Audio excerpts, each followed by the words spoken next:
In the summer of 1943, deep within a concrete bunker, buried beneath the English countryside, a young woman named Margaret Maggie Thompson sat hunched over a glowing green screen, her eyes burning from hours of staring at mysterious blips of light that danced across the phosphorescent display.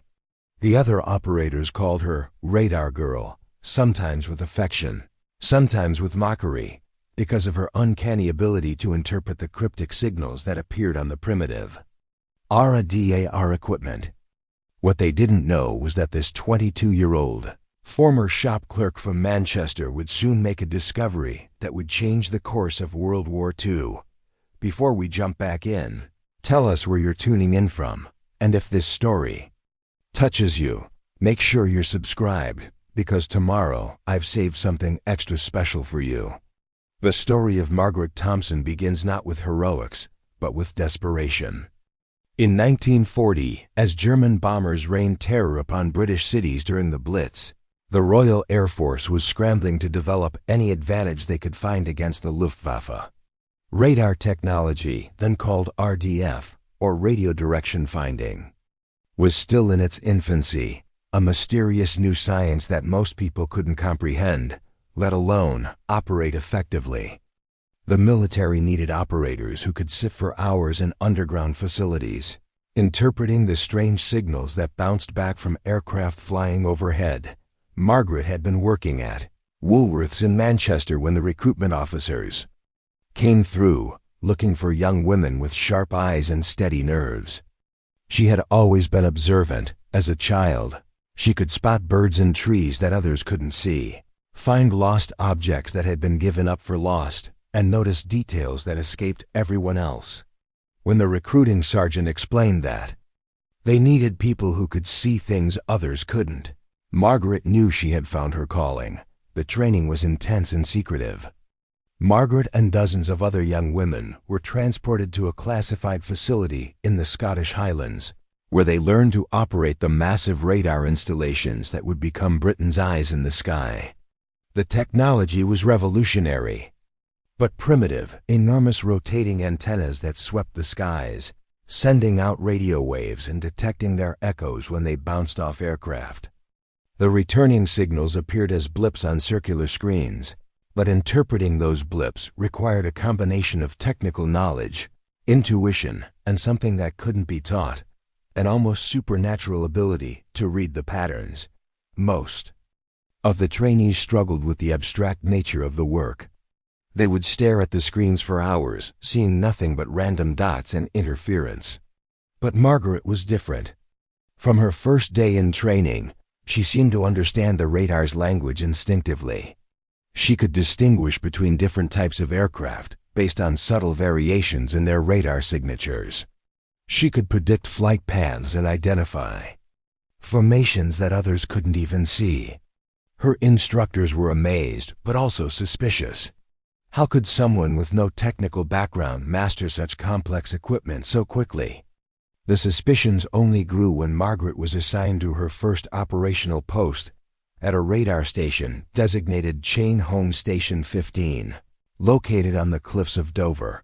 The station was one of dozens along the English coast, part of an integrated defense system designed to provide early warning of incoming German attacks. Each station was staffed by teams of operators working in shifts around the clock, their eyes glued to the screens that displayed the airspace over the English Channel.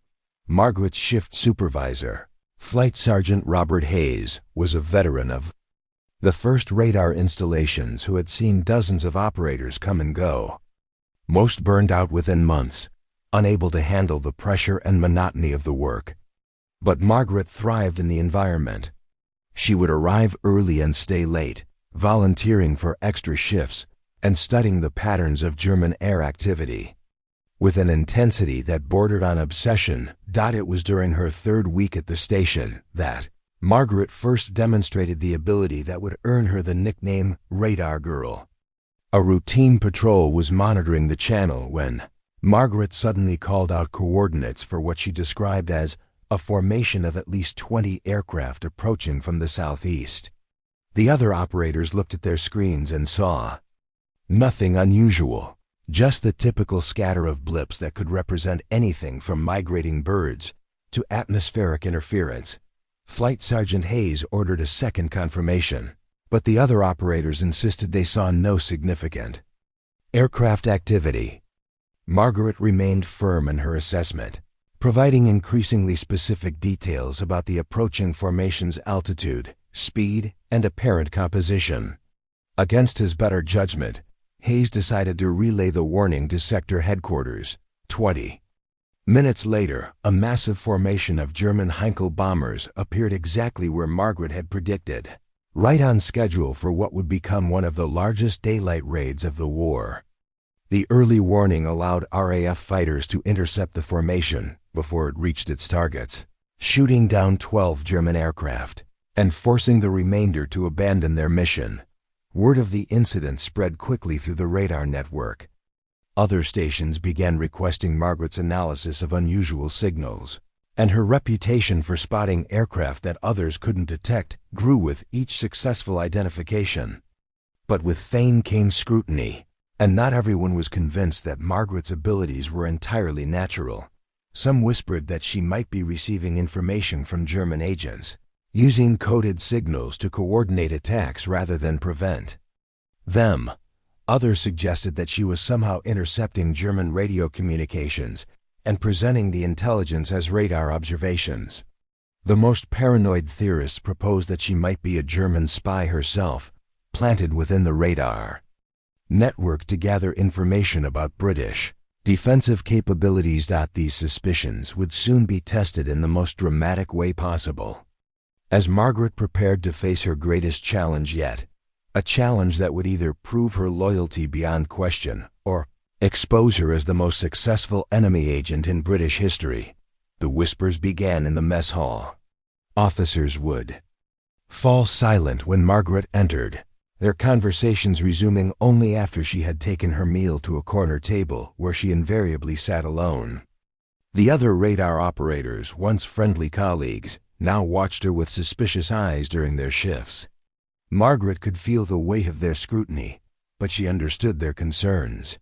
Her abilities were becoming too consistent, too accurate to be explained by conventional means. Flight Sergeant Hayes found himself in an impossible position. On one hand, Margaret's detections had prevented 3 major bombing raids in the past month, saving countless civilian lives and military assets. Her uncanny ability to spot incoming aircraft had made Station 15 the most successful early warning post in the entire chain home network. On the other hand, her success rate was statistically impossible. No other operator in the system could match even half of her accuracy, and the military intelligence officers were beginning to ask uncomfortable questions. The first formal investigation came in October 1943. When Wing Commander James Whitmore arrived at Station 15 with a team of specialists from the Air Ministry. Whitmore was a career intelligence officer who had built his reputation on exposing security breaches and enemy infiltration attempts. His mission was simple: determine whether Margaret Thompson was a security risk, and if so, neutralize the threat before it could compromise the entire radar defense system. The investigation began with a comprehensive review of Margaret's background. Intelligence officers interviewed her family, former employers, and school teachers, searching for any connection to German agents or sympathizers. They examined her financial records, monitored her mail, and conducted surveillance of her off-duty activities. What they found was remarkably ordinary. A young woman from a working-class family who had never traveled outside of England, had no known political affiliations, and whose only apparent interest outside of her work was reading romance novels. But the investigation also revealed something else. Margaret's extraordinary abilities extended far beyond radar operation.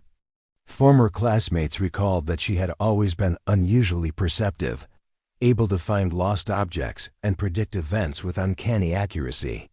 Her mother mentioned that Margaret had often known when air raids were coming during the Blitz, even before the siren sounded.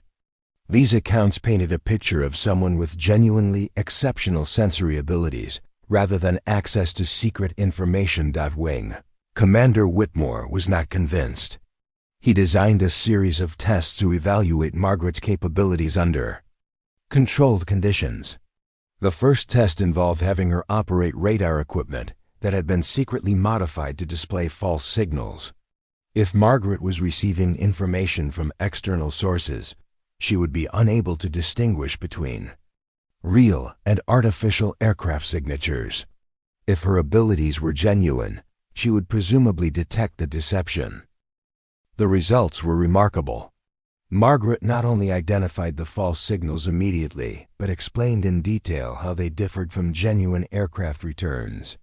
She described the artificial signatures as too clean, too regular, and pointed out subtle technical characteristics that revealed their electronic origin. Her performance convinced the technical specialists that she was indeed interpreting the radar signals themselves, not relying on external intelligence.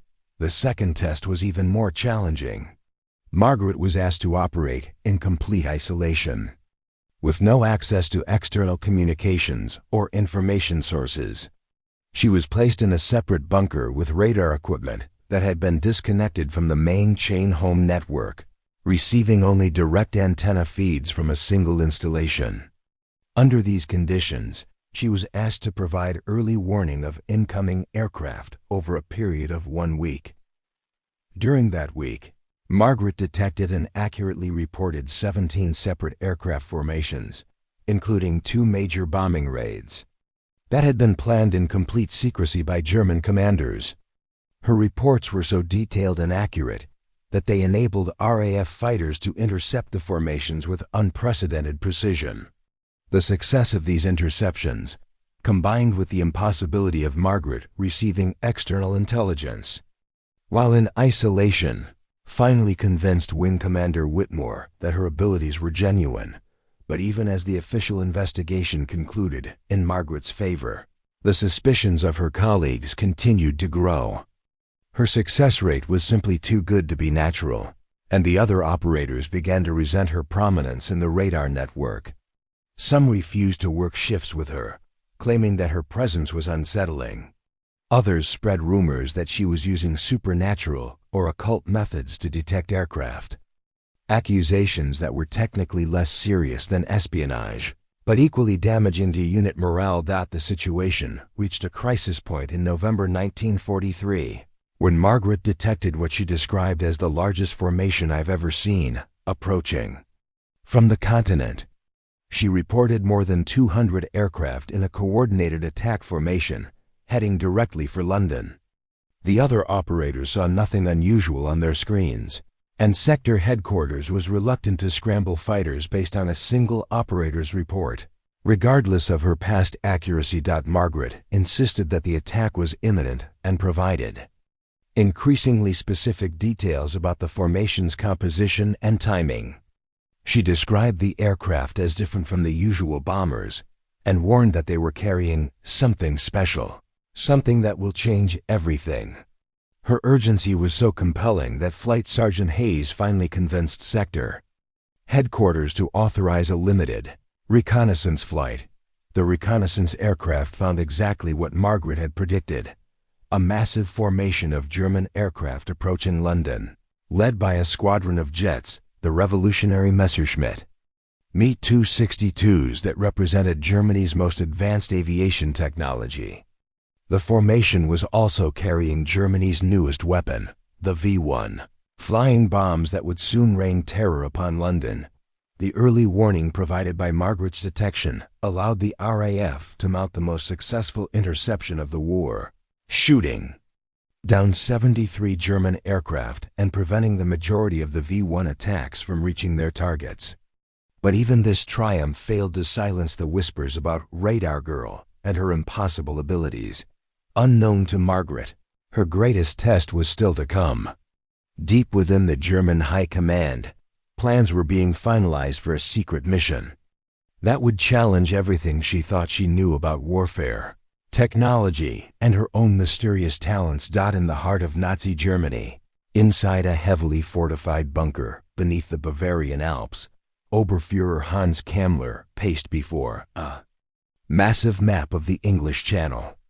Kammler was the SS officer responsible for Germany's most advanced weapons programs, including the V-1 and V-2 rockets that had terrorized London throughout 1943.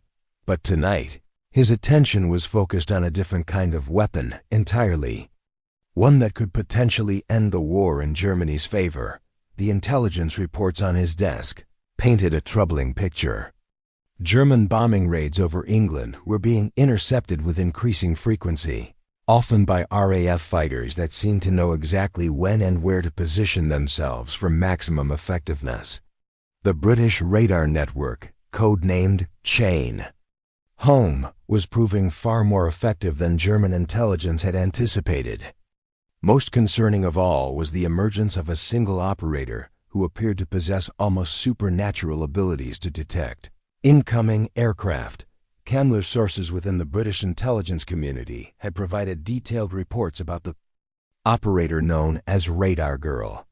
According to these reports, Margaret Thompson could detect aircraft formations that were invisible to other operators, predict attack routes with uncanny accuracy, and provide early warnings that consistently allowed the RAF to mount successful interceptions. The German High Command was convinced that she represented either a breakthrough in British radar technology or a security vulnerability that could be exploited. The plan that Kammler had developed was audacious in its scope and revolutionary in its approach. Rather than attempting to destroy the British radar network through conventional bombing, Germany would launch a stealth mission designed to test the limits of British detection capabilities. The mission would employ Germany's most advanced aircraft, flying in formations and patterns specifically designed to confuse radar operators and overwhelm their ability to provide accurate warnings. The centerpiece of the operation was a squadron of the new Horten Ho 229 flying wing aircraft, revolutionary stealth bombers that had been designed to minimize their radar signature. These aircraft, along with a diversionary force of conventional bombers and fighters, would approach England in a complex multi-layered formation that would challenge even the most skilled radar operators. The mission's success would be measured not by the damage inflicted on British targets, but by the intelligence gathered about British radar capabilities and the mysterious operator who seemed to see everything. Kammler had spent months planning every detail of the operation. The aircraft would approach from multiple directions simultaneously, using flight paths that had been calculated to create maximum confusion for radar operators. Some formations would fly at extremely low altitudes to avoid detection, while others would operate at the edge of radar range, appearing and disappearing from screens in patterns designed to overwhelm human operators. The most critical element of the plan involved the Horten flying wings, which would operate in complete radio silence while approaching their targets. These aircraft had been specially modified with experimental radar-absorbing materials and were expected to be virtually invisible to British detection systems. If the mission succeeded, it would prove that Germany possessed the technology to penetrate British airspace undetected, potentially changing the course of the war. But Kammler's plan had a secondary objective that was even more important than testing stealth technology. Intelligence reports suggested that the operator known as Radar Girl was scheduled to be on duty during the planned attack window. The mission would serve as the ultimate test of her abilities, challenging her to detect aircraft that had been specifically designed to avoid radar detection. If she succeeded in spotting the stealth formation, it would confirm that British radar technology was more advanced than Germany had realized.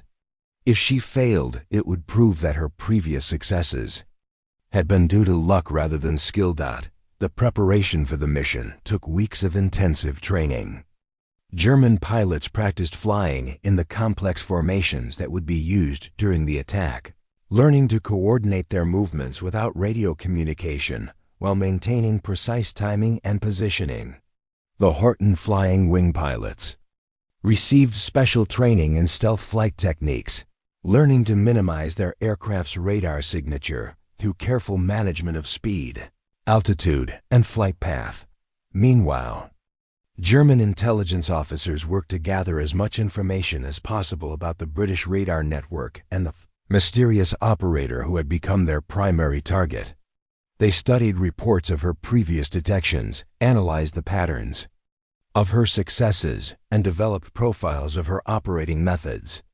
What they discovered was both encouraging and deeply troubling. Margaret Thompson's detection record was not just impressive, it was statistically impossible. Her accuracy rate exceeded 95%, compared to the 60 to 70% achieved by the most skilled CONVENTI operators. More concerning was her apparent ability to detect aircraft that should have been invisible to radar, including low-flying formations and aircraft operating at the edge of detection range. German analysts concluded that she was either receiving information from an unknown source or possessed capabilities that exceeded current understanding of radar technology. The mission, designated Operation Seidler, Sea Eagle, was scheduled to launch on the night of December 15, 1943.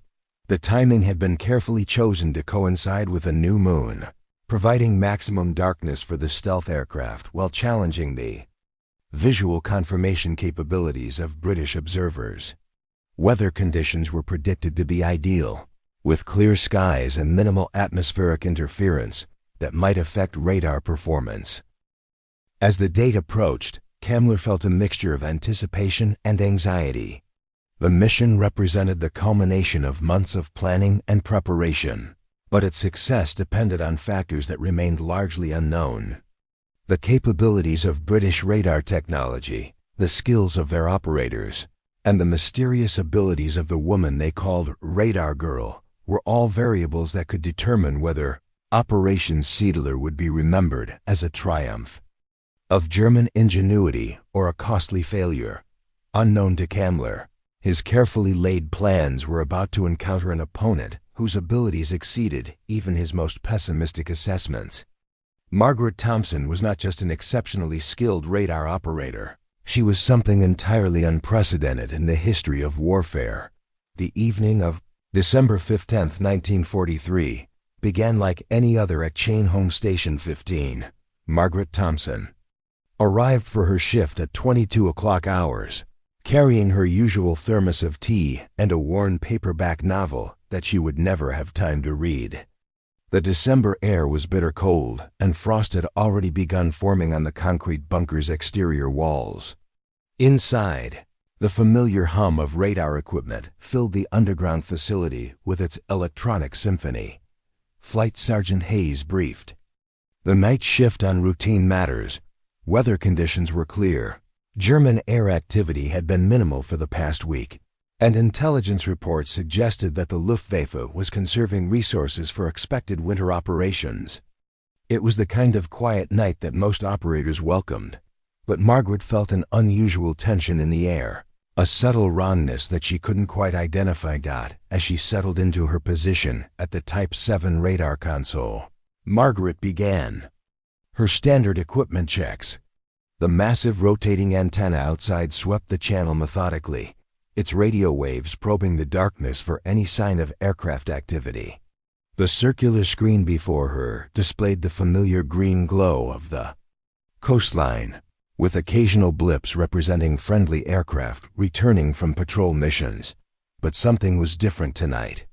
Margaret had developed an almost supernatural sensitivity to the rhythm of her equipment, and she could sense subtle variations in the radar's performance that others couldn't detect. The return seemed cleaner than usual. The background interference was reduced, and the atmospheric conditions were creating an unusually clear picture of the airspace over the channel. At 23:17 hours, Margaret noticed the first anomaly. A cluster of faint signals appeared at the extreme edge of her screen, barely visible against the background noise. The signals were intermittent and weak, flickering in and out of existence, as if the aircraft were somehow becoming invisible and reappearing randomly. Most operators would have dismissed these returns as atmospheric interference or equipment malfunction, but Margaret's trained eye recognized something more significant. She began plotting the signals manually. using techniques she had developed to track formations that conventional methods couldn't handle. The patterns that emerged were unlike anything she had encountered before. The aircraft appeared to be flying in a complex multi-layered formation that seemed designed to confuse radar operators. Some signals would appear briefly and then vanish, only to reappear minutes later in completely different positions. Margaret called Flight Sergeant Hayes to her console, pointing out the unusual returns. "Sir, I'm seeing something strange here. Multiple formations approaching from different vectors, but they're not behaving like normal aircraft. They keep disappearing and reappearing, and their flight patterns are irregular." Hayes studied the screen carefully, squinting at the faint blips that Margaret was tracking. To his eyes, they looked like nothing more than random interference. But he had learned to trust Margaret's interpretations. "What do you think we're looking at, Thompson?" "I'm not sure, sir. But whatever it is, it's coordinated. The formations are maintaining relative positions, even when they disappear from the screen. And there's something else, Margaret paused, studying the display intently. "There are gaps in the formation. Spaces where aircraft should be, but I'm not seeing any returns at all." This observation sent a chill down Hayes' spine. The possibility that German aircraft could somehow avoid radar detection had been a constant fear among radar operators. If the Germans had developed stealth technology, it could render the entire chain-home network obsolete overnight. Margaret continued her analysis, her concentration so intense that she seemed to enter a trance-like state. Her fingers moved across the plotting board with practiced precision, marking positions and tracking movement patterns that were invisible to everyone else in the bunker. She had developed her own notation system for recording complex formations, using symbols and abbreviations that only she understood. At 23:45 hours, Margaret made a discovery that would change everything. Hidden within the complex formation of visible aircraft, she detected something that shouldn't have been possible. Aircraft that were producing no radar returns at all, but whose presence could be inferred from the behavior of the surrounding formations. Preparing and narrating this story took us a lot of time. So if you are enjoying it, subscribe to our channel. It means a lot to us. Now back to the story. "Sir, I need to report this immediately," Margaret said, her voice tight with urgency. "We have a massive formation approaching, much larger than anything we've seen before. I count at least 40 aircraft in the visible formations, but there are more. Aircraft that aren't showing up on radar at all." Hayes felt his mouth go dry. "Are you certain about this, Thompson?" "You're talking about invisible aircraft." "I'm certain, sir. The formation spacing is too regular, too precise. There are aircraft maintaining position in areas where I'm seeing no returns. And the way the visible aircraft are flying, they're providing escort for something that we can't see." Margaret's analysis was interrupted by reports from other chain-home stations along the coast. Operators from stations 12, 16, and 18 were reporting unusual radar activity, with formations appearing and disappearing across a wide front. The scope of the German operation was becoming clear. This was not a routine bombing raid, but a coordinated test of British radar capabilities. As midnight approached, the German formations began to converge on predetermined coordinates. Margaret tracked their movement with growing alarm, realizing that the invisible aircraft were positioning themselves for something unprecedented. The formations were too complex and too precisely coordinated to be explained by conventional tactics. "They're testing us," Margaret whispered, the realization hitting her like a physical blow. "This entire operation is designed to challenge our detection capabilities. They know about our radar network, and they're trying to find its weaknesses." But Margaret was about to discover that the German plan was even more sophisticated than she had imagined. The invisible aircraft were not just testing radar technology. They were specifically designed to challenge her personal abilities. Somewhere in the approaching formation was a weapon that could change the course of the war, and only she had the skills necessary to detect it. As the clock struck midnight on December 16th, Margaret Thompson found herself facing the greatest challenge of her career. The German formations were now clearly visible on radar screens across the chain home network, but Margaret was tracking something far more dangerous. A squadron of aircraft that existed in the gaps between the visible formations, flying in perfect coordination, while remaining completely invisible to conventional radar. The invisible aircraft moved like ghosts through the night sky, their positions betrayed only by the subtle adjustments made by their visible escorts. Margaret had developed a mental map of their formation, plotting their movement through pure intuition and her uncanny ability to read the patterns of aerial warfare. What she saw terrified her. These aircraft were not following the typical flight paths of bombers or fighters, but were instead positioning themselves for something unprecedented. Wing Commander Whitmore had been summoned to Station 15 as reports of the unusual activity spread through the radar network. He arrived to find Margaret in a state of intense concentration, her hands moving across the plotting board with mechanical precision as she tracked formations that no one else could see. "Thompson, I need you to explain exactly what you're detecting," Whitmore said, his voice cutting through the tension in the bunker. "Command is requesting immediate assessment of the threat level." Margaret looked up from her console, her eyes reflecting the green glow of the radar screen. "Sir, we're looking at a coordinated stealth attack. The Germans have developed aircraft that can somehow avoid radar detection, and they're using them to penetrate our defenses. I count at least 12 invisible aircraft in the main formation, with additional units positioning themselves for what appears to be a multi-vector assault."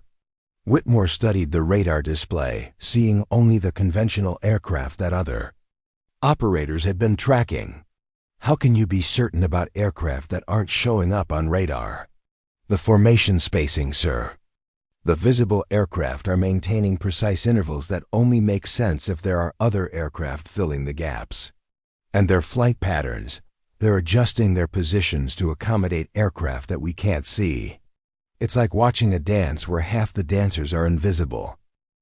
Margaret's explanation was interrupted by a new development that validated her analysis in the most dramatic way possible. At 0:17 hours, one of the invisible aircraft suddenly appeared on radar screens across the network, its stealth capabilities apparently compromised by some technical malfunction. The aircraft's sudden visibility revealed that it was flying in exactly the position that Margaret had predicted, confirming her ability to track stealth formations. The visible aircraft was unlike anything in the intelligence files. Its triangular shape and swept-back wings marked it as a revolutionary design that represented a quantum leap in German aviation technology.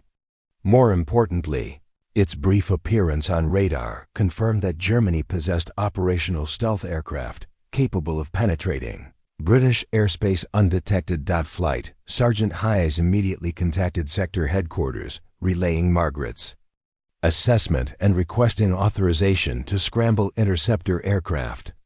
The response was swift and decisive.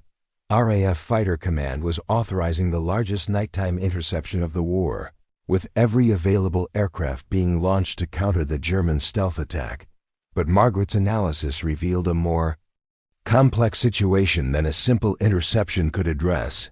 The German formation was not heading for conventional targets like military bases or industrial centers. Instead, the invisible aircraft were positioning themselves around key radar installations, as if preparing to attack the chain home network itself. "They're not trying to bomb London," Margaret announced, her voice carrying across the bunker. "They're targeting our radar stations. This is an attack on the network itself." The implications were staggering. If the Germans could destroy or disable the chain home installations, Britain would be blinded to future air attacks. The radar network represented the country's primary defense against the Luftwaffe, and losing it would leave the islands vulnerable to unlimited bombing raids. Margaret began providing tactical guidance to the RAF interceptors, using her ability to track the invisible aircraft to direct fighters toward targets they couldn't see. Her instructions were relayed through sector headquarters to pilots flying over the channel, creating an unprecedented coordination between ground-based radar and airborne forces. Vector 090 climbed to 20,000 feet, Margaret called out, her voice steady despite the pressure. Invisible bogey approaching from the southeast, estimated speed 300 miles per hour. He's flying escort to a stealth aircraft that should be 2 miles ahead of his position. The radio crackled with acknowledgments from RAF pilots who were flying blind, trusting Margaret's guidance to lead them to targets that existed only in her mental map of the battlefield. The success of the entire interception depended on her ability to translate her intuitive understanding of the German formation into precise tactical coordinates at 0:34 hours. The first successful interception occurred when Squadron leader Michael Davidson, flying a Spitfire Mk9, made contact with one of the invisible aircraft exactly where Margaret had predicted. The engagement was brief but decisive, with Davidson's aircraft scoring hits on a target that his own radar couldn't detect. Contact confirmed. Davidson's voice crackled over the radio.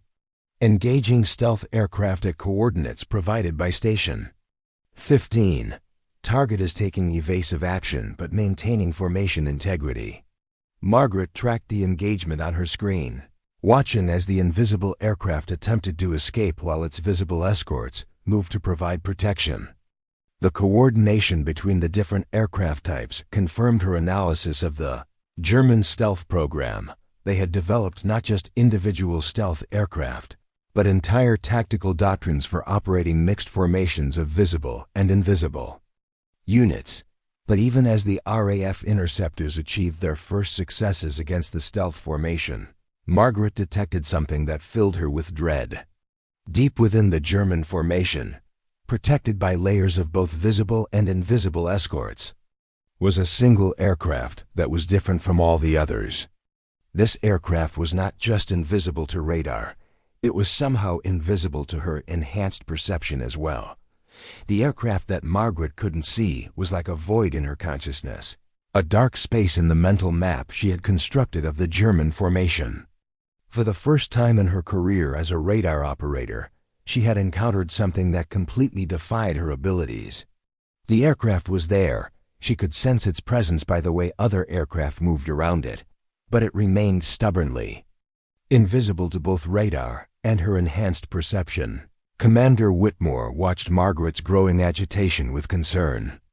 Throughout the night, she had displayed supernatural calm and precision in tracking the stealth formation, but now she seemed genuinely disturbed by something she was detecting, or failing to detect. "Thompson, what's wrong?" Whitmore asked, noting the tension in her voice. "There's something in the center of the formation that I can't track," Margaret replied, her fingers hovering uncertainly over the plotting board. "All the other aircraft, visible and invisible, are positioning themselves around it, but this one is different. It's like trying to look at something that doesn't want to be seen." Margaret's description sent a chill through everyone in the bunker. If there was an aircraft that could defeat even her enhanced abilities, it represented a threat beyond anything they had encountered. The implications were terrifying. Germany might possess technology that could render even the most skilled radar operators helpless. The mystery aircraft's presence became more apparent as the German formation adjusted its tactics. The visible aircraft began flying in increasingly complex patterns, creating a protective screen around the invisible center of the formation. Margaret could track their movements and infer the position of the hidden aircraft, but she couldn't detect it directly. "It's like trying to see a shadow in the darkness," Margaret explained to Whitmore. "I know it's there because of how everything else is moving, but I can't get a direct fix on it.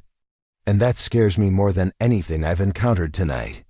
The RAF interception was achieving mixed results.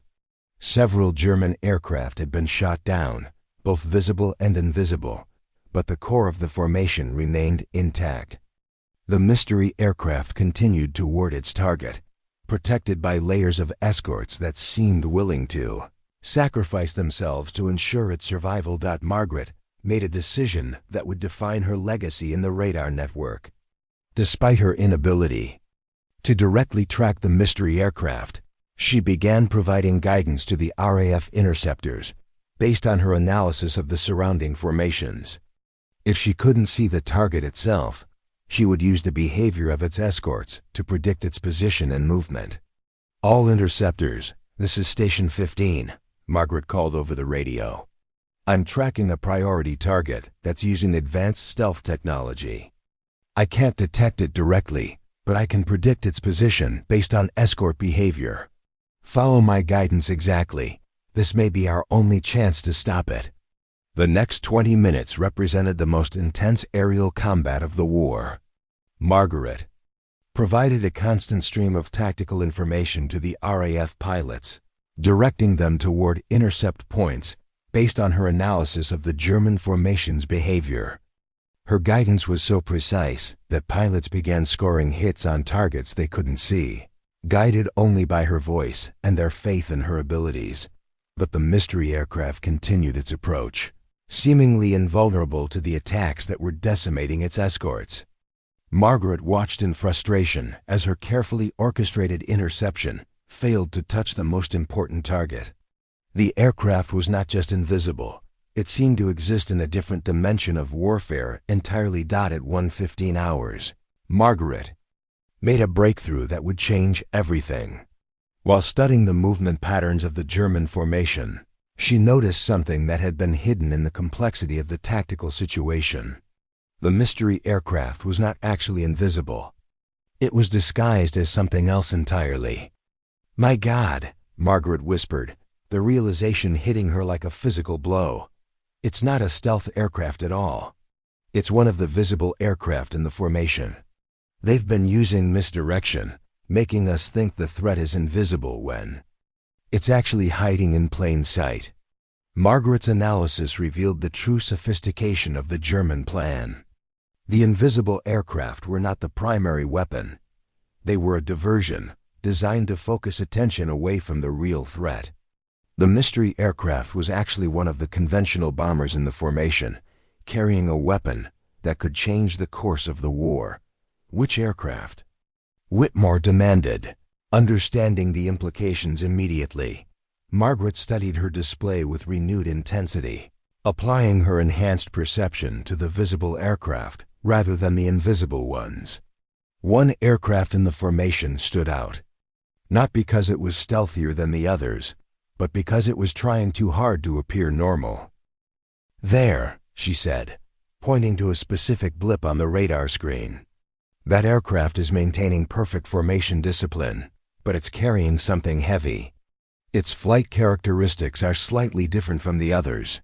And look at how the invisible aircraft are positioned. They're all oriented to protect that single bomber." The revelation came almost too late. The mystery aircraft was approaching the British coast, its weapon ready for deployment. Margaret realized that the Germans had developed not just stealth technology, but something far more dangerous, a weapon that could be delivered undetected through the heart of British air defenses. As the final phase of the battle approached, Margaret prepared to face the ultimate test of her abilities. The fate of Britain, and possibly the entire war, depended on her capacity to guide the RAF interceptors to a target that had been hidden through the most sophisticated deception in military history. With the true nature of the German deception revealed, Margaret Thompson found herself in a race against time. The mystery aircraft, now identified as a heavily modified Heinkel HE-177 bomber carrying an unknown weapon, was less than 30 minutes from the British coast. The elaborate stealth formation had been a masterpiece of misdirection, designed to hide the real threat among the visible aircraft while the invisible escorts drew attention away from the primary target. Margaret's fingers flew across the plotting board as she recalculated the tactical situation. The German formation was beginning to separate, with the stealth aircraft breaking away to engage the RAF interceptors while the mystery bomber continued toward its target. The precision of their coordination suggested months of planning and training, but Margaret was beginning to see patterns in their behavior that revealed the mission's true objective. "Sir, I need to speak with Sector Headquarters immediately," Margaret called to Wing Commander Whitmore. "I think I know what they're targeting, and it's not what we expected." Whitmore rushed to Margaret's console, studying the display as she explained her analysis. "The bomber's flight path isn't heading for London or any of the major military installations. It's on a direct course for the chain home stations themselves. But not to attack them, to study them." The revelation was staggering. Margaret had realized that the entire operation was an intelligence-gathering mission designed to map the British radar network's capabilities and vulnerabilities. The Germans weren't trying to destroy the chain home stations. They were trying to learn how to defeat them permanently. "The weapon isn't a bomb," Margaret continued, her voice tight with urgency. "It's some kind of electronic warfare device. They're planning to analyze our radar signals and develop countermeasures that could blind our entire network." Wing Commander Whitmore immediately contacted Fighter Command Headquarters, relaying Margaret's assessment and requesting authorization for extreme measures. The response was swift and unambiguous. The mystery bomber had to be stopped at all costs, even if it meant sacrificing multiple RAF aircraft to ensure its destruction. Margaret began coordinating the most complex interception of her career. With the stealth aircraft now visible and engaging RAF fighters across a wide front, she had to guide the remaining interceptors through a maze of aerial combat to reach the primary target. Her enhanced perception allowed her to track multiple formations simultaneously, but the complexity of the tactical situation was pushing her abilities to their absolute limits. "Vector 270, climb to 25,000 feet, Margaret called over the radio. "Priority target is maintaining course toward grid reference, 4 to 7 Alpha. You'll have approximately 4 minutes to intercept before it reaches the exclusion zone." Squadron Leader Davidson's voice crackled through the radio static. "Station 15, this is Red Leader. We're engaged with multiple hostiles. Can you provide tactical guidance to break through their defensive screen?" Margaret studied the radar display, watching as the German fighters positioned themselves to protect the bomber. The defensive formation was expertly coordinated, with each aircraft positioned to provide maximum protection while maintaining their own survivability. Breaking through such a screen would require precise timing and perfect coordination between multiple RAF squadrons. "Red Leader, the defensive screen has a weakness at bearing 045. If you can coordinate with Blue Squadron to create a diversion at bearing 180, you should be able to punch through their formation and reach the primary target." The next few minutes were a masterclass in tactical coordination. Margaret provided constant updates to the RAF pilots, guiding them through the complex aerial battle while tracking the movements of both visible and invisible aircraft. Her voice became the lifeline that connected ground-based intelligence with airborne operations, creating a level of coordination that had never been achieved before in aerial warfare. But the German plan had one final surprise that even Margaret hadn't anticipated. As the RAF interceptors closed on the mystery bomber, the aircraft suddenly began transmitting a powerful radio signal that interfered with radar operations across the entire chain home network. The electronic warfare device was not just designed to study British radar. It was actively jamming the signals in real time. Margaret watched in horror as her radar screen dissolved into chaos. The clear returns that had guided her throughout the night were replaced by cascading interference patterns that made it impossible to track any aircraft. The German weapon was working exactly as designed, blinding the radar network at the critical moment when precision was most needed. "We're losing radar contact across the entire network," Flight Sergeant Hayes reported, his voice reflecting the desperation that everyone in the bunker was feeling. All stations are reporting complete signal degradation. But Margaret refused to give up. Even as the electronic jamming rendered her equipment useless, she continued to track the German formation through pure intuition and her memory of their previous positions. She had spent so many hours studying their movement patterns that she could predict their behavior even without radar confirmation.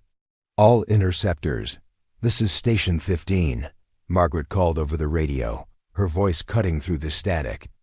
I'm going to guide you to the target using dead reckoning. Trust my voice and follow my instructions exactly. This is our last chance to stop them. What followed was the most remarkable display of tactical coordination in military history. Margaret guided RAF fighters through a complex aerial battle using nothing but her memory, intuition, and absolute faith in her abilities. She had become more than just a radar operator. She was the human embodiment of the entire chain home network, seeing through electronic eyes that had been blinded by enemy action. The final phase of the interception was approaching, and Margaret knew that the next few minutes would determine not just the success of the mission, but the future of radar warfare itself. If the Germans succeeded in their electronic warfare experiment, they would possess the knowledge needed to neutralize British air defenses permanently. In the chaos of electronic warfare jamming, Margaret Thompson transcended the boundaries of conventional radar operation. With her equipment rendered useless by German interference, she relied entirely on her extraordinary perception and mental visualization of the aerial battlefield.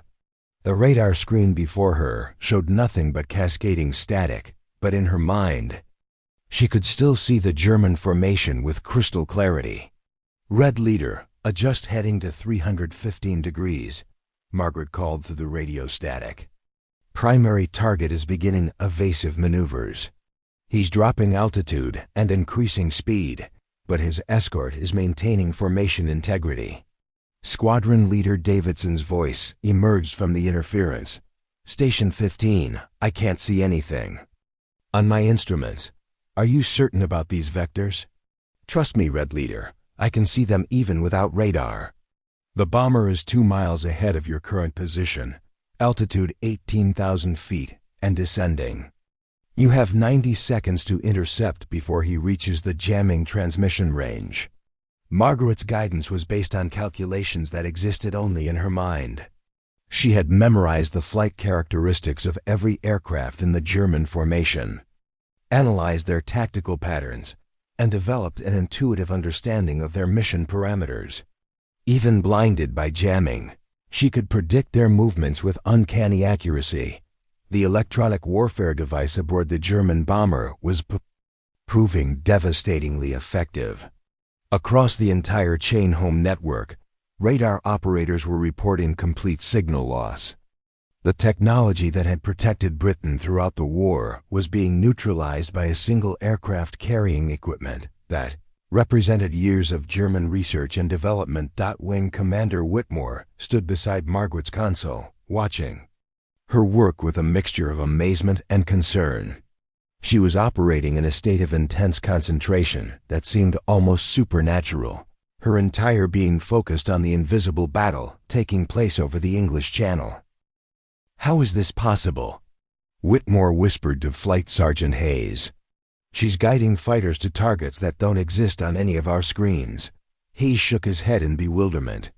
"Sir, I've been working with radar equipment for 4 years, and I've never seen anything like this. It's as if she's become part of the system itself." Margaret's extraordinary performance was about to face its ultimate test. The German bomber had reached the optimal position for its electronic warfare mission and was preparing to deploy its primary weapon, a device that could permanently damage the chain home network's ability to detect aircraft. The jamming signal was just the beginning. The real threat was a directed energy weapon that could overload radar equipment and destroy the sensitive electronics that made this system possible. "All stations, this is Station 15, Margaret broadcast across the network. "The Germans are about to deploy their primary weapon. I need every available interceptor to converge on grid reference 4 to 7 Alpha immediately. This is not a drill. If we fail to stop this aircraft, we could lose the entire radar network. The response was immediate and overwhelming. Every RAF squadron within range began converging on the coordinates that Margaret had provided, creating the largest aerial concentration of the war. Pilots who had been engaged in individual combats broke off their attacks to join the assault on the mystery bomber. But the German plan had one final layer of protection that Margaret was only beginning to understand. As the RAF interceptors closed on their target, the electronic warfare device aboard the bomber began transmitting a new type of signal, one that interfered not just with radar equipment, but with radio communications as well. Margaret watched in horror as her ability to coordinate the interception began to break down. The radio channels that had connected her to the RAF pilots were dissolving into static, cutting the vital link between ground-based intelligence and airborne operations. Without communications, she couldn't provide the guidance that the pilots needed to find their target. "We're losing radio contact with the interceptors," Hayes reported, his voice reflecting the desperation that everyone in the bunker was feeling. "The jamming is spreading across all frequencies." Margaret made a decision that would define her legacy in radar warfare. Unable to communicate with the RAF pilots through conventional means, she began using the radar equipment itself as a communication device. By manipulating the transmission patterns of the chain-home antennas, she could create signals that appeared on aircraft radar screens as navigation guidance. The technique was unprecedented and extremely dangerous. Margaret was essentially hijacking the radar network to create a primitive form of data transmission, using the same equipment that the Germans were trying to destroy. The risk was enormous. If she miscalculated, she could damage the chain-home system permanently. "What are you doing?" Whitmore demanded, watching Margaret make unauthorized modifications to the radar equipment. "I'm turning our radar into a beacon," Margaret replied, her hands moving with desperate precision across the control panels. "If I can't talk to the pilots, I'll guide them using the radar signals themselves. The aircraft instruments should be able to detect the patterns I'm creating." Margaret's improvised solution worked with startling effectiveness. RAF pilots throughout the area began reporting unusual readings on their instruments, readings that formed patterns pointing toward the German bomber's position. She had transformed the chain-home network into a giant navigation system, using the very equipment that the Germans were trying to destroy to guide their own destruction. The final confrontation was approaching, and Margaret knew that the next few minutes would determine the outcome of the war's most critical electronic warfare battle. The German bomber was preparing to deploy its ultimate weapon, while she was using every skill she had developed to ensure that it never reached its target. The German bomber's electronic warfare device reached full power at 1:47 hours, unleashing a focused beam of energy that struck the chain-home station 15 antenna array with devastating effect. Margaret felt the impact through the radar equipment itself, as if the electromagnetic pulse had physically struck her consciousness. The screens around her flickered and died, leaving the entire bunker in an eerie silence broken only by the emergency lighting that had automatically activated. "Primary radar is down," Flight Sergeant Hayes reported, his voice echoing in the suddenly quiet bunker. "All systems are showing complete failure across the board." But Margaret was far from finished. Even as the German weapon succeeded in disabling the radar equipment, she had managed to establish a new form of connection with the RAF interceptors. The navigation signals she had created using the radar network's final moments of operation were still being received by aircraft throughout the area, creating a web of guidance that existed independently of the chain-home system. "Squadron," Leader Davidson's voice crackled through the emergency radio system. "Station 15, we're receiving your navigation signals. All aircraft are converging on the target coordinates. We can see the bomber, It's exactly where you said it would be. Margaret smiled grimly in the darkness of the bunker. The German electronic warfare device had succeeded in blinding the British radar network, but it had also revealed its own position. The energy beam that had destroyed the chain home equipment was like a searchlight in the sky, marking the bombers. Location for every RAF pilot in the area. Red Leader, the bomber is preparing to deploy its secondary weapon, Margaret called through the radio static. Based on the energy signatures I detected before we lost radar, it's some kind of directed energy device designed to permanently damage radar equipment. You need to stop it before it can target the other chain home stations. The German plan was more sophisticated than anyone had realized. The bomber was not just carrying a single electronic warfare device. It was equipped with multiple weapons, designed to systematically destroy the entire British radar network. The attack on Station 15 had been a test run, demonstrating the weapon's effectiveness before deploying it against the remaining installations. Wing Commander Whitmore was coordinating the defense from the Emergency Command Center, using backup communication systems to maintain contact with RAF headquarters. The reports coming in from other chain home stations were uniformly terrifying.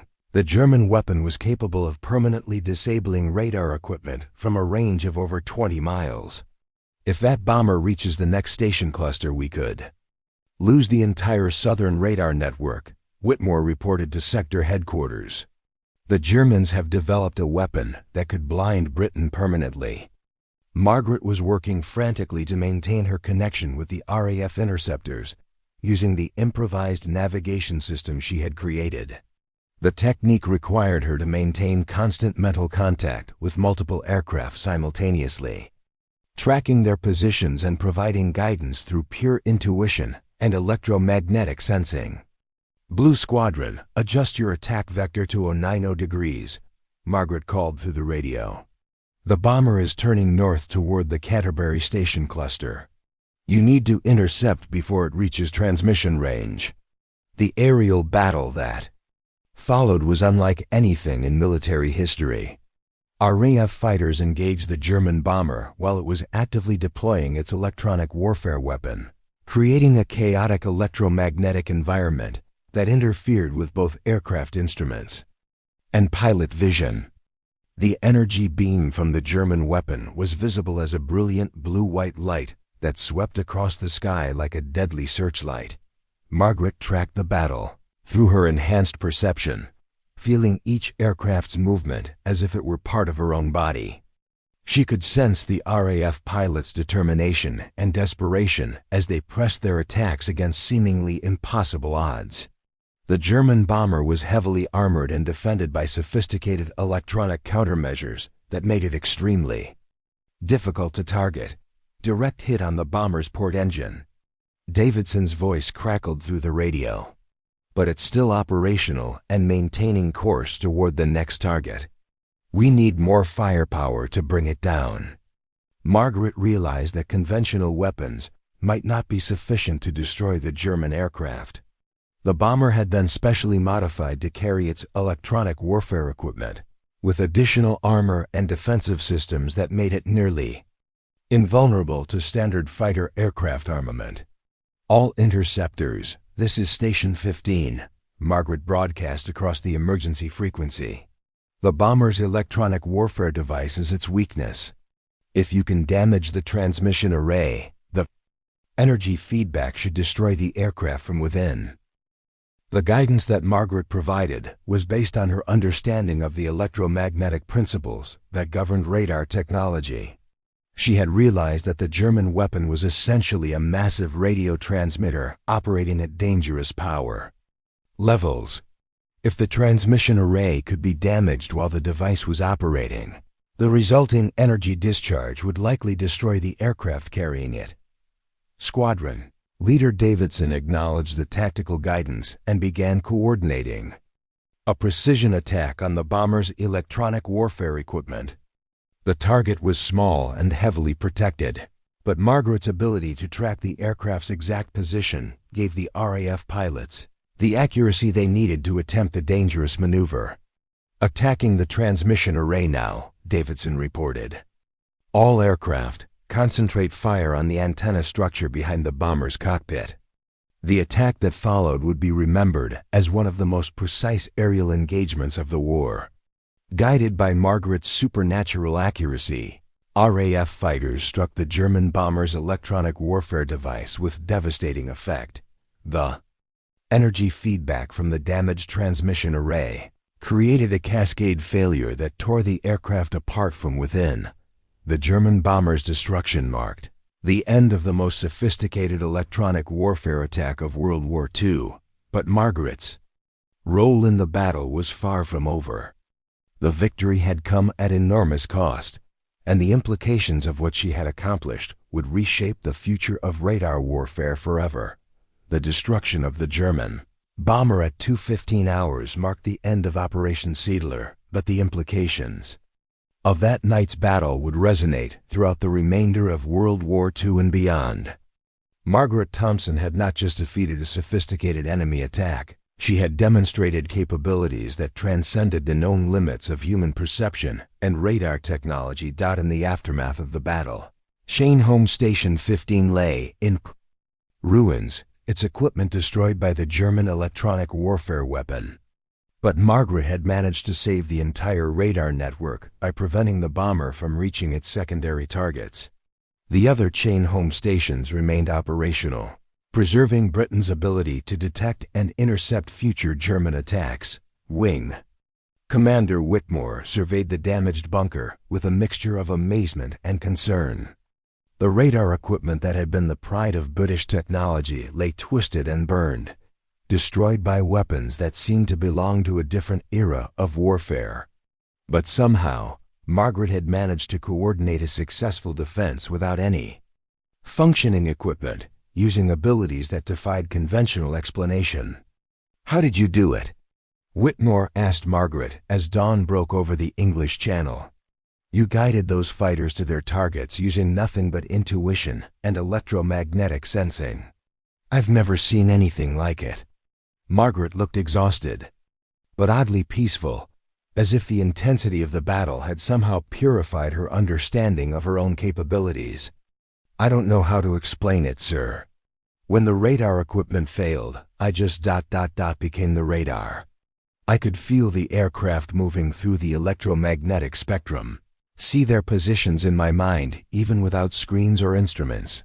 The official reports of the battle would be classified for decades, but word of Margaret's extraordinary performance spread rapidly through the military intelligence community. Scientists and engineers who had designed the Cheyne Home system were fascinated by her ability to operate without equipment, while military strategists recognized the implications of having an operator who could function independently of technology. The following weeks, Margaret was subjected to extensive testing and analysis by teams of specialists who wanted to understand the nature of her abilities. The results were both remarkable and disturbing. She appeared to possess genuine electromagnetic sensitivity that allowed her to detect radio waves and aircraft movements through direct sensory perception. Dr. Elizabeth Hawthorne, a physicist who had worked on the original Cheyne Home development, conducted the most comprehensive study of Margaret's capabilities. "What we're seeing is unprecedented in human physiology," she reported to the Air Ministry. "Miss Thompson appears to have developed a form of electromagnetic sensitivity that allows her to perceive radio frequencies directly. It's as if she's become a living radar system." The implications were staggering. Margaret's abilities suggested that human consciousness could interface with electromagnetic phenomena in ways that science had never imagined. Her success in coordinating the defense against the German stealth attack demonstrated that biological systems could potentially surpass technological ones in certain applications. But Margaret's victory came at a personal cost that would haunt her for the rest of her life. The intense electromagnetic exposure during the battle had permanently altered her nervous system, leaving her with chronic headaches and a hypersensitivity to electronic equipment. She could no longer work with conventional radar systems without experiencing severe discomfort. Despite these challenges, Margaret continued to serve in the radar network, developing new techniques for training operators and improving detection capabilities. Her experiences during Operation Seidler became the foundation for advanced radar training programs that would influence military operations for decades to come. The German electronic warfare program was effectively ended by the failure of Operation Seidler. Intelligence reports indicated that the loss of their advanced bomber and its sophisticated equipment had set back German stealth development by at least 2 years. More importantly, the demonstration of British ability to counter electronic warfare attacks convinced German commanders that such weapons were unlikely to provide decisive advantages. Margaret's legend within the radar network grew with each passing month. Other operators began referring to her as the woman who could see through darkness, and her techniques were studied and emulated throughout the chain home system. She became the unofficial mentor for a generation of radar operators who would carry her methods into the post-war era. The official recognition of Margaret's contributions came in the form of a classified commendation that acknowledged her extraordinary service in the development and application of radar technology.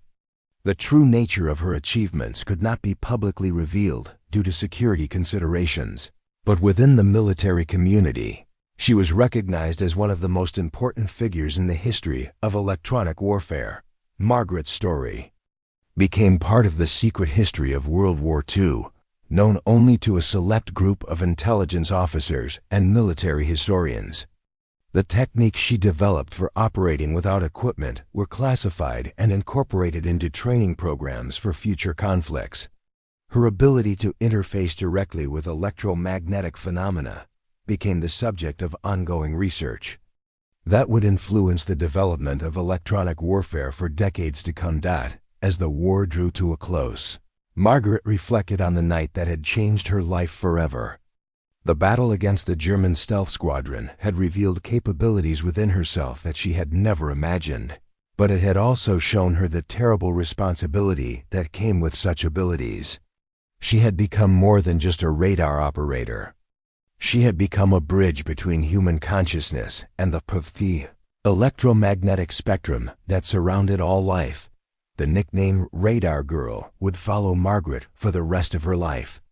But those who truly understood her contributions knew that she had become something far more significant, the first human being to transcend the limitations of technology and achieve direct perception of the electromagnetic world that invisible surrounds us all. In the years that followed, Margaret's techniques would influence the development of electronic warfare, radar technology, and human-machine interface systems. Her legacy extended far beyond a single night's battle, representing a fundamental advancement in the understanding of human potential and the nature of consciousness itself. In the weeks following Operation Seidler, Margaret Thompson found herself at the center of a classified investigation that would reshape British intelligence's understanding of human capability and electronic warfare. The destruction of Chain Home Station 15's equipment had provided an unexpected opportunity for scientists and engineers to study the wreckage of the German electronic warfare device, revealing technological advances that were years ahead of anything the Allies had developed. Dr. Elizabeth Hawthorne led a team of specialists who were tasked with analyzing both the German technology and Margaret's unprecedented performance during the battle. The preliminary findings were so extraordinary that they were immediately classified at the highest levels of government secrecy. What they had discovered challenged fundamental assumptions about the relationship between human consciousness and electromagnetic phenomena. The German device was operating on principles we don't fully understand. Dr. Hawthorne reported to a closed session of the War Cabinet Scientific Advisory Committee. But somehow, Miss Thompson was able to interface with those same electromagnetic fields using nothing but her natural sensory capabilities. She essentially became a human radar system operating at frequencies that our equipment couldn't detect. The implications were staggering. Margaret's ability suggested that human beings possessed latent electromagnetic sensitivity that could be developed and enhanced through proper training. Military planners immediately recognized the potential applications: operators who could function independently of equipment, detect stealth aircraft that conventional radar couldn't see, and coordinate complex operations using pure intuition and electromagnetic perception. Margaret herself was struggling to understand what had happened to her during the battle.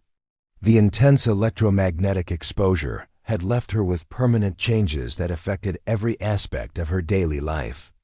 She could sense radio transmissions from miles away, predict thunderstorms hours before they appeared on weather instruments, and detect the presence of aircraft long before they became visible to conventional radar. It's like living in a world where everything is connected by invisible threads, Margaret explained to Dr. Hawthorne during one of their regular testing sessions. I can feel the electromagnetic spectrum the way other people feel wind or temperature. Sometimes it's overwhelming. There's so much information flowing through the air around us that most people never notice. The testing revealed that Margaret's transformation went beyond simple electromagnetic sensitivity. She had developed what researchers termed quantum entanglement awareness, the ability to perceive connections between distant objects through their shared electromagnetic fields. This capability allowed her to track aircraft movements across vast distances and predict tactical developments with uncanny accuracy. Wing Commander Whitmore found himself in the delicate position of managing both Margaret's unique abilities and the security implications of her knowledge. The techniques she had developed during Operation Seidler were being classified as state secrets, while her methods were being studied and adapted for use by other radar operators throughout the chain home network. We need to be very careful about how we proceed, Whitmore explained to his superiors at the Air Ministry. Miss Thompson's abilities are unprecedented, but they also represent a potential security risk.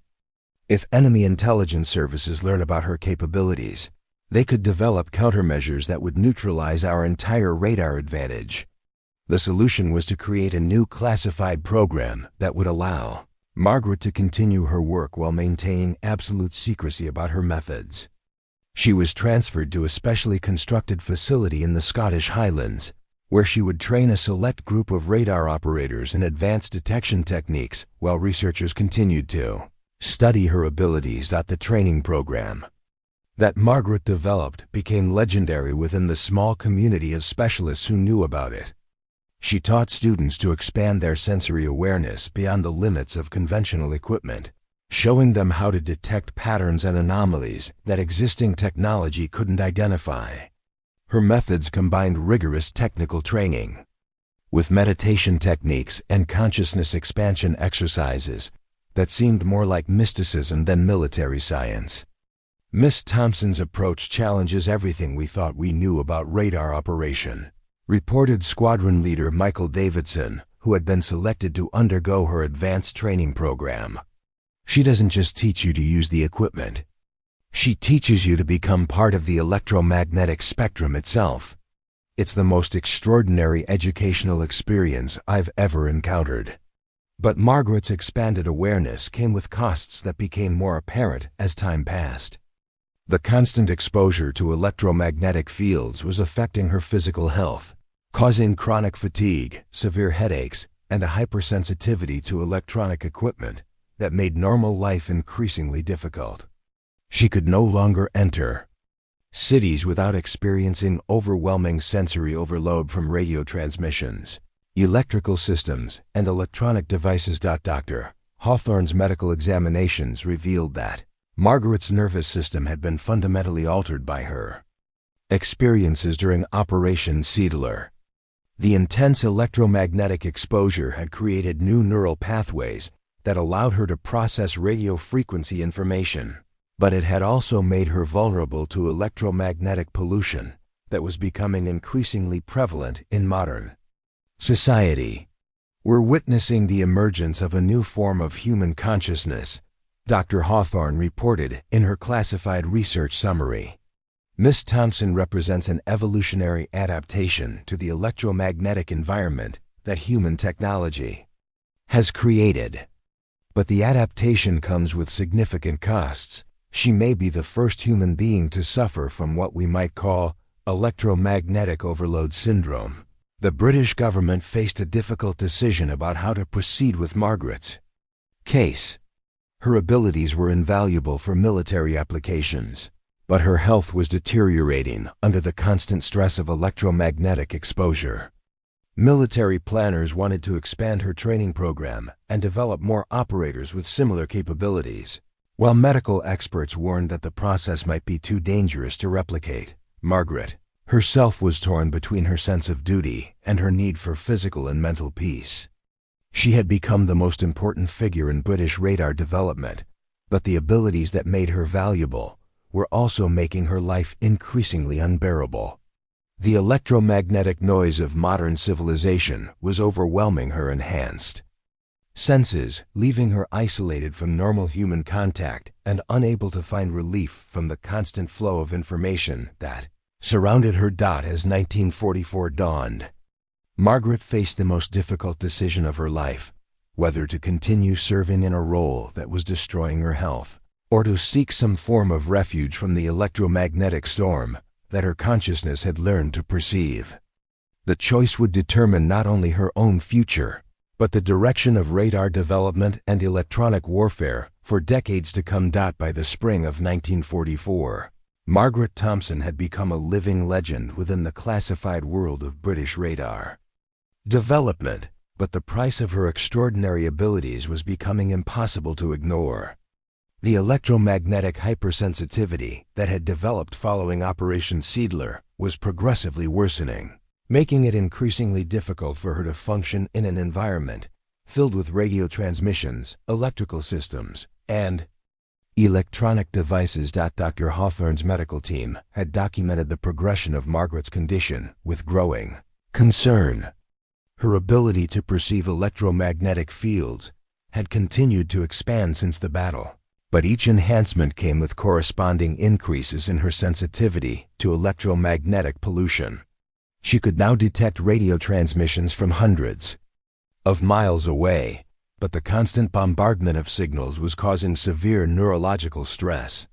The human nervous system was never designed to process this volume of electromagnetic information, Dr. Hawthorne explained to the special committee that had been formed to oversee Margaret's case. Miss Thompson's brain has essentially rewired itself to function as a biological radio receiver, but the input is becoming overwhelming. We're seeing symptoms similar to severe sensory overload, but on a scale that we've never encountered before. Margaret's daily routine had become a careful balance between utilizing her abilities for military purposes and managing the debilitating effects of her enhanced perception. She could only work for short periods before requiring extended rest in specially shielded rooms that blocked electromagnetic radiation. Even then, complete relief was impossible. Her nervous system had become so sensitive that she could detect the Earth's natural magnetic field and the subtle electromagnetic signatures of living organisms. The training program that Margaret had developed was producing remarkable results among selected radar operators, but none of the students were achieving anything approaching her level of capability. It appeared that her transformation during Operation Seidler had been unique, possibly requiring the specific combination of intense electromagnetic exposure and extreme psychological stress that characterized that battle. Wing Commander Whitmore found himself in the impossible position of balancing Margaret's deteriorating health against the military value of her continued service. Intelligence reports indicated that Germany was developing new electronic warfare capabilities based on their analysis of the failed Operation Seidler, and Margaret's abilities might be the only effective defense against these emerging threats. "We're facing a fundamental conflict between duty and humanity," Whitmore confided to Flight Sergeant Hayes during one of their regular consultations about Margaret's condition. "Miss Thompson's capabilities are absolutely critical to our radar defense network, but continuing to utilize them may literally kill her." The electromagnetic exposure is affecting every system in her body. Margaret herself was struggling with the same moral dilemma. She understood the importance of her work and felt a deep sense of responsibility to continue serving. But the physical and psychological toll was becoming unbearable. She had begun experiencing what Dr. Hawthorne termed electromagnetic hallucinations, vivid sensory experiences triggered by radio transmissions that created false perceptions of aircraft, vehicles, and even people. "I can hear every radio conversation within 50 miles, Margaret explained during one of her medical evaluations. Commercial broadcasts, military communications, amateur radio operators, it's all mixing together in my head like a constant symphony of voices. Sometimes I can't tell the difference between real aircraft and ghost signals that my brain is creating from radio interference." The situation reached a crisis point in June 1944, when Margaret detected what she believed to be a massive German air assault approaching the English coast. Her alarm triggered the largest air defense response since Operation Seidler, with hundreds of RAF fighters scrambling to intercept the incoming threat. But when the interceptors reached the designated coordinates, they found nothing. No German aircraft, no radar returns, nothing but empty sky. The investigation revealed that Margaret had experienced her first major electromagnetic hallucination, interpreting a complex pattern of radio transmissions as aircraft formations. The false alarm had consumed enormous resources and raised serious questions about the reliability of her enhanced perception. Military commanders who had previously supported her work began questioning whether her condition had progressed beyond the point of military utility. Dr. Hawthorne's analysis of the incident provided crucial insights into the nature of Margaret's transformation. Miss Thompson's nervous system has become so sensitive to electromagnetic phenomena that it's beginning to create patterns where none exist, she reported. Her brain is trying to process more information than any biological system can handle, and it's starting to fill in gaps with imagined data. We're witnessing the breakdown of the interface between human consciousness and electromagnetic reality. The medical team recommended immediate removal from all electromagnetic exposure, but Margaret resisted the suggestion with fierce determination. She had dedicated her life to radar defense, and the idea of abandoning her post during wartime was unthinkable. She proposed a compromise: limited duty with enhanced medical monitoring and regular periods of electromagnetic isolation to prevent complete sensory overload. The compromise solution allowed Margaret to continue her work while providing some protection against the worst effects of her condition. She was assigned to a specially constructed facility where electromagnetic fields could be precisely controlled, and her duties were limited to training and research rather than operational radar work. The arrangement provided some relief from her symptoms while preserving access to her expertise, but even these modifications could not address the fundamental problem. Margaret's consciousness had become entangled with the electromagnetic spectrum in ways that medical science could not fully understand or effectively treat. She was trapped between her extraordinary abilities and the limitations of human biology, forced to choose between utilizing her gifts and preserving her health. As the war entered its final phases, Margaret faced the realization that her transformation during Operation Seidler had fundamentally changed not just her capabilities, but her relationship with the modern world.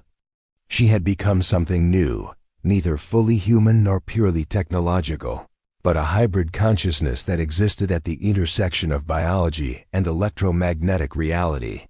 The question of what to do with Margaret Thompson would become one of the most complex ethical and practical challenges in the history of military science, with implications that would extend far beyond the end of World War I.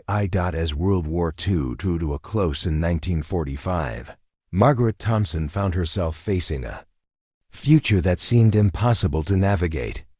The electromagnetic hypersensitivity that had made her the most effective radar operator in history was also making it increasingly difficult for her to exist in a world that was rapidly becoming more dependent on electronic technology.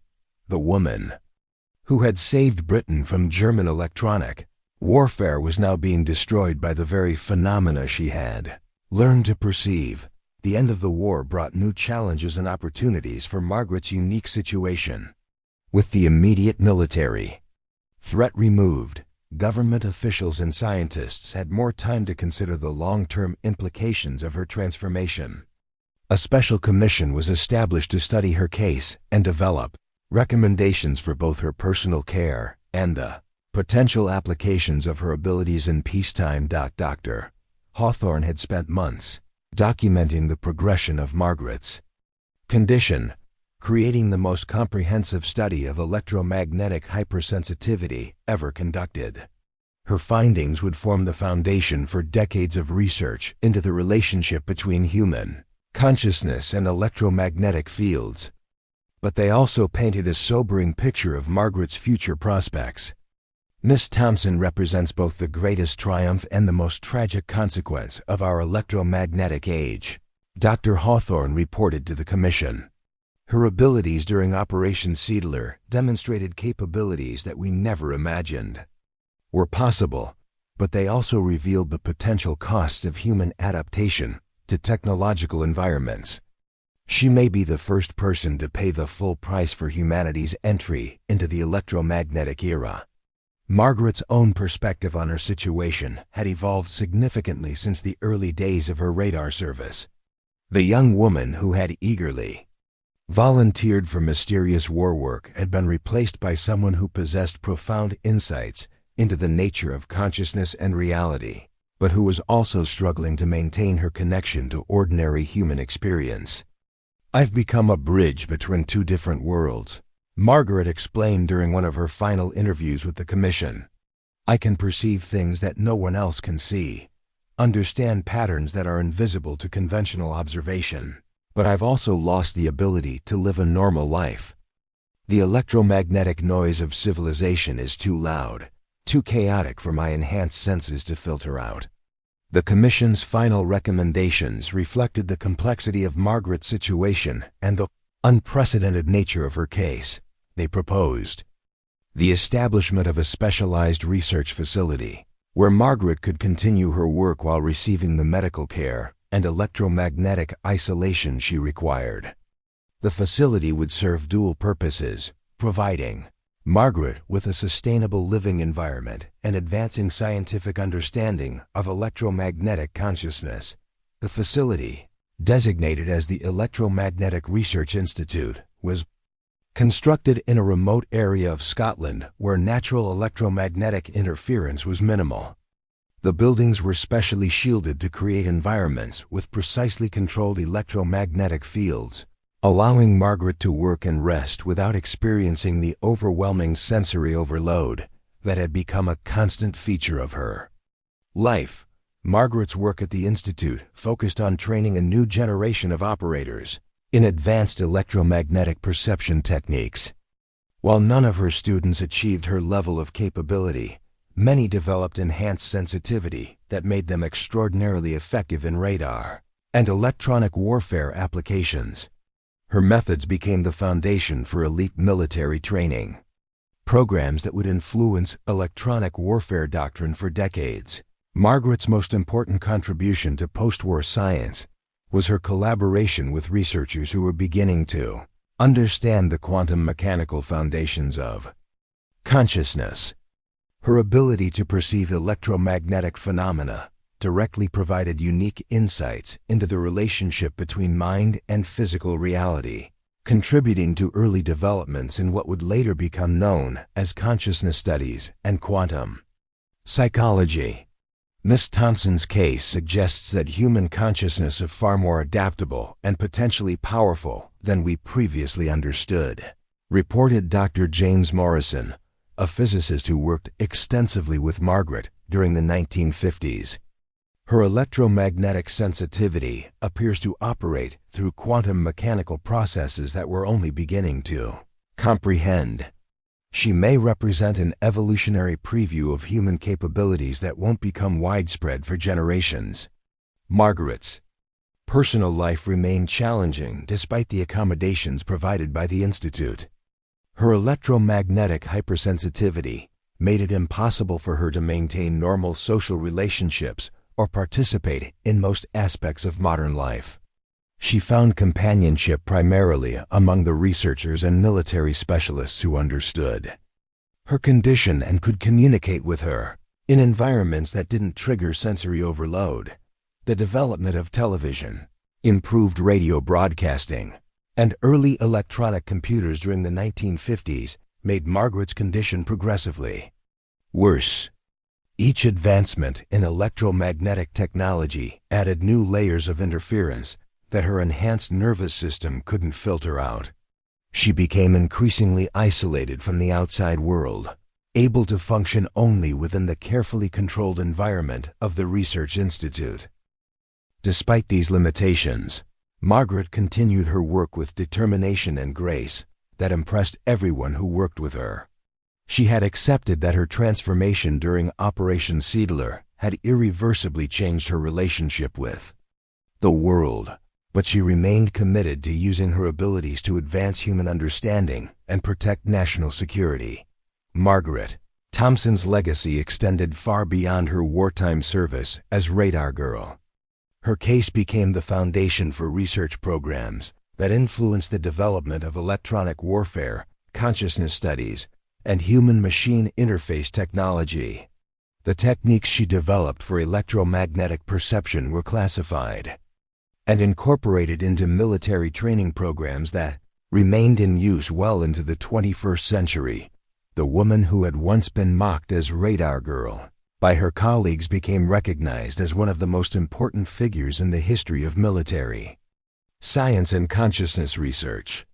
Her transformation during a single night in December 1943 had revealed capabilities that challenged fundamental assumptions about human potential and the nature of reality itself. Margaret Thompson passed away in 1987 at the age of 66, still working at the Electromagnetic Research Institute that had become her home and sanctuary. Her final project was a comprehensive manual of electromagnetic perception techniques that would train future generations of specialists in the abilities she had pioneered. Even in death, she continued to serve as a bridge between human consciousness and the electromagnetic spectrum that surrounds all life. The story of Margaret Thompson, the woman they called Radar Girl, stands as a testament to the extraordinary potential that exists within human consciousness and the profound sacrifices that sometimes accompany the expansion of human capability. Her legacy continues to influence military science, consciousness research, and our understanding of the relationship between mind and reality, proving that some discoveries transcend the circumstances of their origin to reshape humanity's understanding of itself. In an age where the boundary between human and artificial intelligence continues to blur, Margaret's example reminds us that the most profound technological advances often emerge from the intersection of human intuition, scientific innovation, and the courage to explore the unknown frontiers of consciousness itself. Up next, you've got two more standout stories right on your screen. If this one hit the mark, you won't want to pass these up. Just click and check them out. And don't forget to subscribe and turn on the notification bell so you don't miss any upload from us.